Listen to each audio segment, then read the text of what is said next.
So it's a real pleasure. I'm here at the TED Talks. I'm glad you could. With this headphone, I feel like I'm totally at a TED Talk. It's awesome.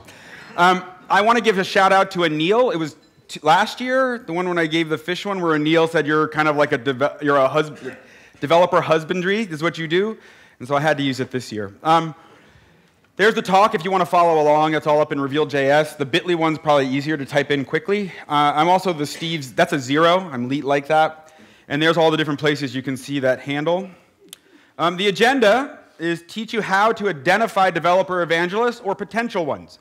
And the reason why I'm bringing this up is I'm tired of about every week, every other week, getting a mention on LinkedIn from somebody saying, oh, I came across your profile, and I really need a developer evangelist. It seems like developer evangelists are in short supply. And so I think if you need one for your product, you're not going to be able to find them necessarily self-identifying as developer evangelists. And so I want to kind of help you identify them. And then I want you, once you capture one and actually bring it into your house, I want to teach you how to raise it properly. We don't want the goldfish scenario where you're constantly swapping out goldfish for your kids. Oh no, it's totally the same one. No, I didn't flush it down the toilet. So that's the second part of the talk, okay? So why do I get to talk about this? One, I am an ecologist, actually a doctor ecologist. So that lets me talk about anything science related because I've got that doctor part in front. That's actually some of my field studies right there. And the other thing is I've been a developer evangelist for about 9 years now. I started out at ESRI. They're kind of like the Microsoft of the GIS world. And then I worked at Jakarta, which is a small LBS company, and that's when I met James. I worked at LinkedIn, and now I currently work at Red Hat. So I've had a lot of experience. I've done a lot of job interviews, and I've also been, and the main reason I want to give this talk is for the future of all developer evangelists, so they don't have to go through the stuff I went through. At one of these unnamed companies, first week, this is no lie. I'm going to tell a story. Thanks for setting up the stories. No lie, first week at the company, I get called in by my boss's boss, who I don't know is my boss's boss, who I just think is one of the guys on the team, and he says, so Steve, tell me what you think a developer evangelist does. And I go through what I'm about to give you, like a big piece of it, and at the end of it, he's like, yeah, we don't really need that. We really mostly just need someone to do support tickets and answer like the forums. And I was like, that is not a developer evangelist, and you don't hire those people for that. So when did the species first appear? I would say, so just to be specific, I'm talking about developer evangelists, right? Evangelists have been around for a while, right? But I'm going to talk about developer evangelists. And here's, I think, the person who made the most about developer evangelists. It's Robert Scoble. And that was in about 2003. So they haven't actually been, it's only about 10 years, which you think in terms of most job titles, it's probably one of the new, that besides SEO optimization and probably social media manager, it's probably right up there with newest titles, right? The other thing about it is developers are fairly immune to normal marketing. Right? This is part of why it came up. Marketers suddenly realized, like, oh, I can't feed them the same garbage that I usually feed them and get them to buy my stuff. What is wrong? And so that's the shill part that James was talking about. We're the shill. And then the other reason is because nothing actually replaces real human-to-human interaction, right? So we can talk about SEO optimization all we want. We can talk about, like, putting up real good web content. But as we've heard from many people here, it's all about people to people and developing personalities and having a real connection to somebody. And that's what developer evangelists are there for. Therefore, they're your developer face. You're outward facing to developers. So the next part is I'm going to talk about how you identify them. And I want to make sure that people understand I have no inherent bias here. Right? Both of these species, the blue jay and the turkey vulture, hold very important places in the ecosystem. And you shouldn't judge them just based on their looks. Right? So I'm not trying to say that any of these things that I'm about to say people can become has any better bias than anyone else. So as we move on, let's get ready to do our key, okay? So what is a key? How many people remember the keys from their science class when you had to do a key? It's also called a dichotomous key. Man, STEM education is failing us. This is why we're all falling behind. Dichotomous key is basically this, right? You have a list of attributes you look at on something, and then you basically say, oh, if it has this, go to item number 4, and then you read off that. It's like a binary tree it's a directed graph binary tree, and you follow it down until you get to the terminal node. that's basically what the key is, right? So I'm going to go and do one of those now to figure out how to, now we're going into you're out in the field and you're trying to identify whether what you have is really a developer evangelist or not, okay? So the first criteria is, can they close a deal, right? Are they always closing? If so, you've got a salesperson, right? That is a salesperson. So I can talk to customers, but as soon as we go to money, I shut down, right? Like, that is not where I want to go, and I feel really dirty on the inside. And I love that salespeople don't feel dirty about it, right? Because that's why I get paid, right? It's because they actually do the closing. So if you have someone who can close, I think closing is a really hard attribute to find in somebody. Make them a salesperson. Are they naturally curious? If they're not, I don't know what to do with them. So we're just going to skip that one. If they're not naturally, basically what we're doing down this tree is just getting to developer evangelist, right? I'm not going to go all possibilities. That would take way too long, but we're trying to go through the person and figure out if they're developer evangelist. Do they live to write code, and are they technical? And I think this, if you follow like the developer evangelist group on LinkedIn, this is one of the most controversial questions when people talk about developer evangelists. And I am firm and strong in this belief. And if you say anything otherwise, I will argue vehemently against this one. Not even if you do, I'll argue vehemently no matter what. So if they're not technical, they are a marketer, period. And that's not bad because there's CIOs and VPs and all sorts of other people who need to be marketed to. But if they can't write code, and if they can't, when a developer puts up a code sample, and if they can't look at it, and they can't talk about caching and say something intelligent, then, or something technical, then they're just a straight marketer. Right? And developers will see through that, and they'll see them as a talking mouthpiece, and they will not be a developer evangelist. And I'm really firm on, some people say, no, you just have to know how to talk the talk. It's not true. The person has to be able to write code and build things. Do they live, though, to write code all the time? If so, then they're a developer. Right? Like, if they really want to just sit and write code all the time, and they really don't like interacting with people, and they don't really like talking about what they've written, that's not going to work either, right? Because you actually have to be not afraid of getting up on a stage and making a fool of yourself. Do they have great attention to detail and love managing projects or products? Yeah, that's James. It's definitely an interesting management style. They are a product or project manager, right?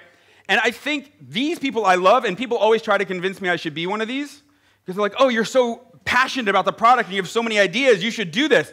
And I'm like, if you put me in front of a Gantt chart and try to drive your project, you will fail and you will lose money. So I don't want to be this. I don't have that attention to detail. And I know when I see it in other people, I'm like, oh, I love you as a product manager, right? So do they like to teach? Yes. Okay, we're getting better. You have to be able to want to teach other people if you want to be a developer evangelist, right? You can't be, I write good code, but I don't care to share it with anybody. Are they a people pleaser? Yes? Okay, it's looking good. Like, I think most of the evangelists I've met want to please people, which is seen as a character flaw in some people. But I think in general, developer evangelists want people to like them and work actively to get people to like them. So this is why James is not a developer evangelist.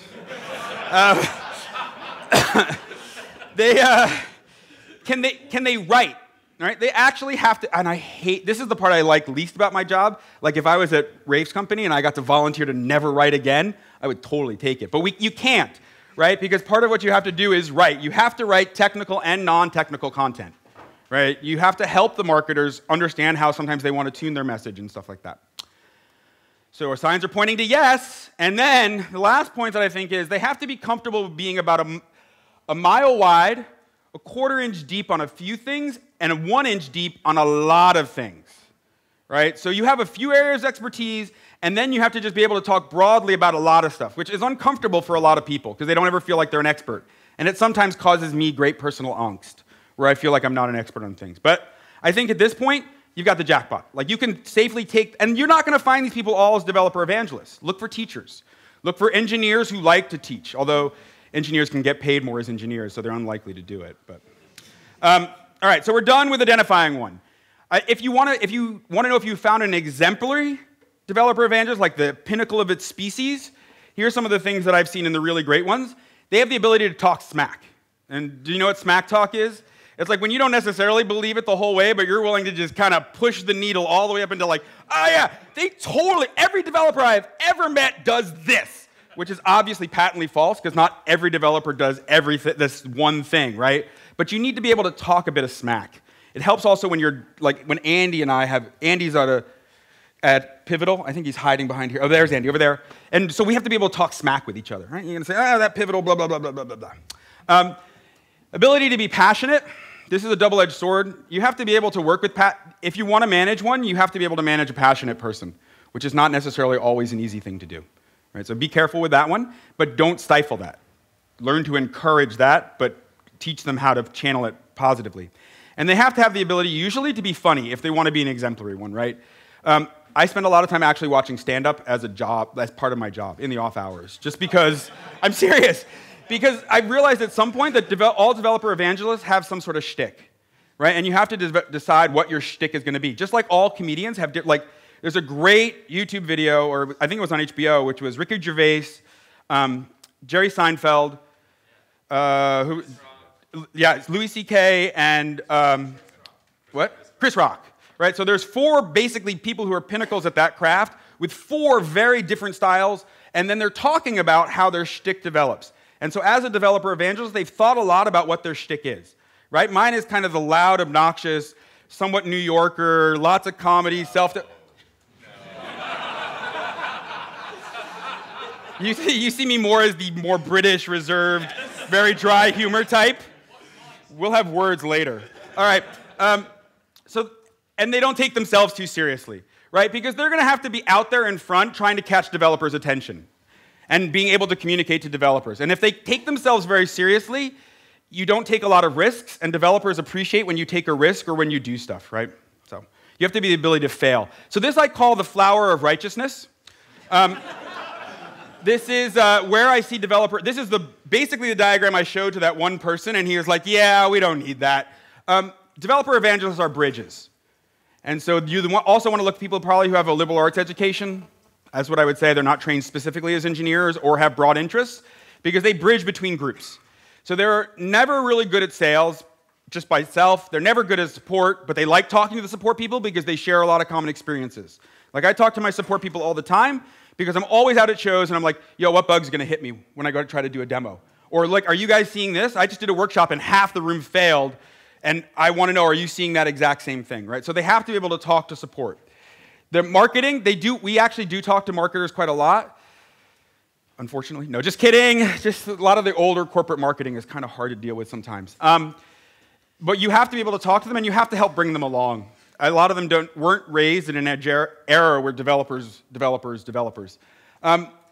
have to be able to talk to product management, right? They have to be able to talk to product management because they have to communicate what they're seeing in the field, and then what needs to be put into the product so developers are happier. And they also need to be able to say to developers, oh, I've seen the roadmap, and I know you don't see that now, but this is coming, or this is where we're going. And they need to be able to work with the engineers.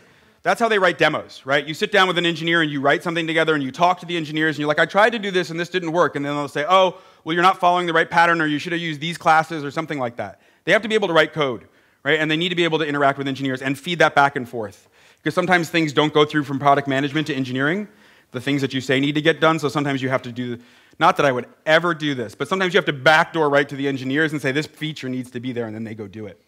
And then they're the bridge between internal and external. Right? They're the bridge between your developers internally, or your group internally, and external developers. So that's the flower of righteousness. And so what's their focus? Most developers, evangelists have a certain focus. Their word is their currency. So this is very similar to salespeople. So for me, if I get up in front of an audience and I say, the product does X, Y, and Z, and developers, you'll be really happy if you do this, and I keep saying that, and then they're not really happy again and again, and we don't actually do the things we do, then you become untrusted. And then no one listens to you. So our word is our currency, just like it is for salespeople, right? We are out to build 3 things while we're out there. We're building our company brand. Notice the slide on the bottom, but also it says, oh, they hire interesting people at Red Hat. I want to go work at Red Hat. We're building our product brand, right? Oh, you've heard about OpenShift. I want you to learn more about OpenShift. But they also are very distinctly building their own brand, right? And that's part of why you hire them, because they do have a brand. or you want them to develop a brand, because then they get invited to talks, then they get invited to working groups, then they get invited to things, and then you, by way of owning them, I signed that away in blood when I joined Red Hat, you get represented and seen as somebody who hires people who understand stuff. They need to be a thought leader in at least one or two deep areas. So mine is in spatial, right? I do a lot of stuff with spatial statistics and spatial mapping and all that great spatial stuff. And I'm in the geo community. And I think most good developer evangelists, like James Ward, who used to be at Heroku, was great in Java, right? And he had a lot of respect in the Java community, and that's part of what made him a great developer evangelist. So they need to have one specific area, and you should encourage them to develop that area. Like, find a way for them to take your product and use that, or make sure that they have a way to use your product with what they know so they don't become irrelevant. And they also live to make developers successful on their product. I think the key, when a developer evangelist comes home at the end of a show, she usually feels great if she's got everybody working and they all loved what they did, right? You want, like, the win for me is when everybody's happy and it's like, oh, I love your stuff. Like, then I'm like, okay, I don't need a drink tonight. I feel good anyway. All right, so I'm going to go some more into care and feeding. I think this is where we kind of wrap it up here, right? So get them outside on a regular basis. That other company also did not let me travel or speak, the one where he said, oh, yeah, we don't need that. I was not allowed to travel or speak for over 4 months. And that was the entire time of my tenure at that company, which was, I'm going to gut it, things will change, and they never changed, so I left. Developer evangelists usually need to get out in front of people. You can talk about blog posts, you can talk about web content, and yes, they have to write it, but developer evangelists need to be out interacting. And if you don't factor that into your budget, then don't hire developer evangelists. I mean, the whole point here is don't put a developer evangelist into some other role if you want some other role. If you want lots of blog posts and content, hire content writers. That's what they do, and that's what they love to do. In general, I have not met very many developer evangelists who love to write all day.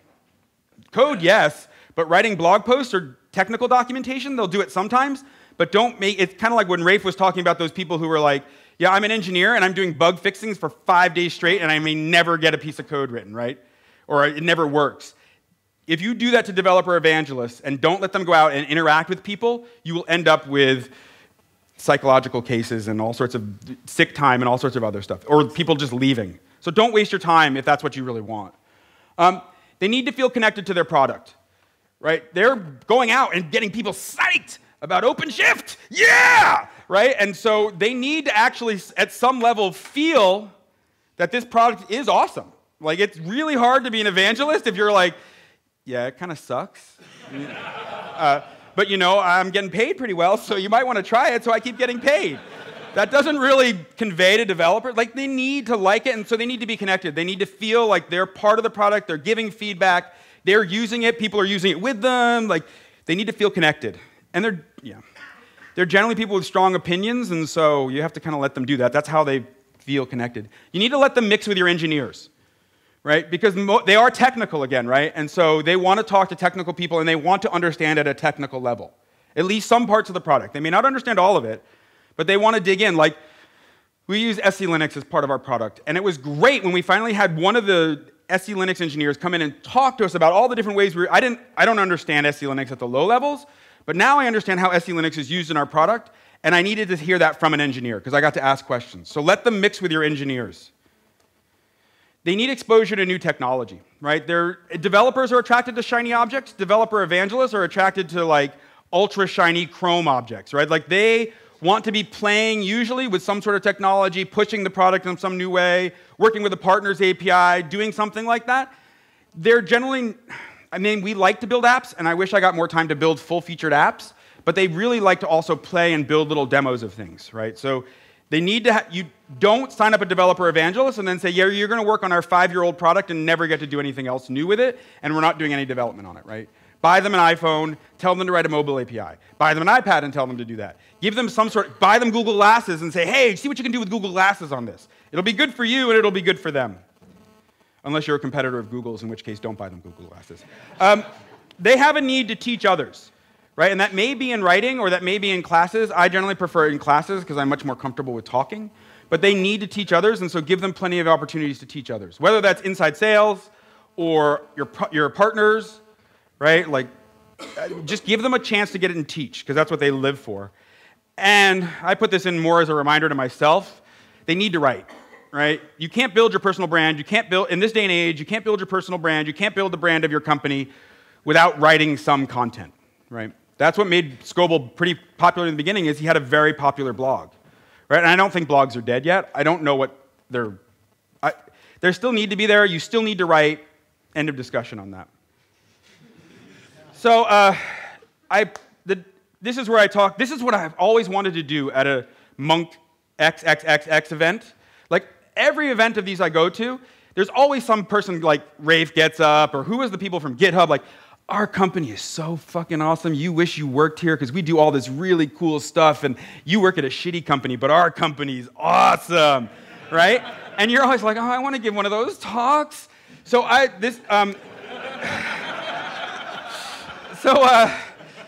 the point is, I actually finally, if you've watched my Twitter stream lately, for those of you who know me, I'm actually really happy where I am for once as a developer evangelist. Like the team that I work on OpenShift, this isn't about the product of OpenShift, but it's about the developer evangelist team, has finally kind of gotten it right. Like, I bitch and moan all the time, but that's just because that's who I am. But I write, I talk, I go out, and we were getting together about writing up an actual formal job description. Because even at Red Hat, developer evangelist is a pretty new title there. And so we wanted to give people a sense of it. I took the original document I drafted for internally, and then I stripped out all the parts which talked about our product and put it up as the Evangelist Manifesto. And it's kind of the summary of this talk, but it's also for you to remember. And when you go to hire, if you say, oh, I need a developer evangelist, go read that document and say if that's what you really want. Because your life will be, no, I'm trying to think of a better statement for it. There's the sexist one, which I don't like so much, which is like happy wife, happy husband, which I don't really like. But if you hire, because it's actually a happy spouse, happy partner, I think is a better one. I think the idea is if you hire a developer evangelist and you're not letting them do developer evangelist stuff, but you shove them into one of those roles, your life will be hell. Because we are really complainy and we're really passionate and we'll get up all in your face all the time about how much our job sucks, and we'll be really loud to everybody about it. Yeah, exactly. Oh, I hate working at, the bad ones will be like, oh, I hate working at this place, blah, blah, blah, blah, blah, or blah, blah. You don't want that. Hire the right person for the right job. So if you want to take a look at what we said, it's up there. And I'm trying to move it to GitHub, but I couldn't convert HTML to Markdown fast enough to put it up in GitHub so it renders properly. But I'll put it up later, and I'll link it here up on the site. Oh, and this is also my shout out to the Brits. Does anybody, any of the Brits recognize the shiny logo? Holy, yeah, okay, go. What is it? No, yeah, the Tories. No, it's Labour. It's the They're all the same party. Nice. That was like the Labour logo for 2010. A future fair for all. Are you sure it's not the Lib Dems? I don't know. I thought it said Labour. It could be the Lib Dems. But I was wondering if it was like a harvest festival or something that the fair is that they're talking about. But I guess in England, a fair like that is an E on the end, right? All right. Well, it's kind of agricultural looking. I was waiting for the cider and donuts. Okay, so that's the end of my talk. Thanks, everyone.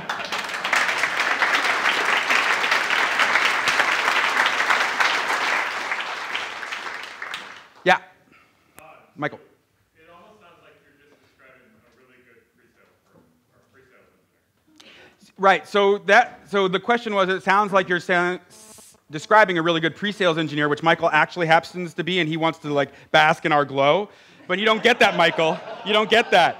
I think it's back to that sales thing, right? So I think what I've noticed working with pre-sales engineers, and it's a fine line between and salespeople tend to grab onto a developer evangelist if they can, because they may not have a pre-sales engineer on staff that they're ready for, but the difference is a pre-sales engineer is comfortable carrying a bag, usually. Does everybody know what carrying the bag means? Right? Salespeople have a sales quota, and that sales quota is usually called the bag. And you have to carry that bag every month, and you have to meet your quota every month, so you're carrying the bag. Sales engineers are usually more comfortable with the idea of the only way I'm going to be evaluated is whether I met the bag or not. And developer evangelists, I would say, it's a fine line. It's a pretty gray in between. They can go back and forth. But I think developer evangelists really get uncomfortable when money is discussed in general. That's what I would say the biggest distinction is. Yeah? Yeah, I'd like to know whether developer evangelists are actors or believers, and if they're believers, how do you cope with switching allegiance, for example, moving from one platform to another? Is that just impossible? Okay, so the question was, are developer evangelists actors or believers? Of course we're believers, and if we are believers, then how do we switch? I can't speak for all, right? I'm sure there are some which are actors. I believe in general most are believers. And I think when you see, if you want to look how a company's doing, if you start seeing a lot of developer evangelists leave, that's a bad sign about the company because they're having a very hard time believing the product anymore. If you'll notice, the companies I switched between, except for ESRI and Jakarta, almost none of them are in the same field. Like having worked at Jakarta, I did apply to work at Google, but I felt dirty, right, to work on Google Maps. Just because my whole life had been spent about Jakarta is so much better than Google Maps. You can white label it, blah, blah. It would have caused a great schism in my personality. I would have had to set up a Horcrux to store part of my soul while I did that, right? And I think the people at Google are great. It's just that I had lived so long in that world. So it would be very hard for me to go from Red Hat to, say, Oracle or Microsoft afterwards to be a developer evangelist on one of those companies.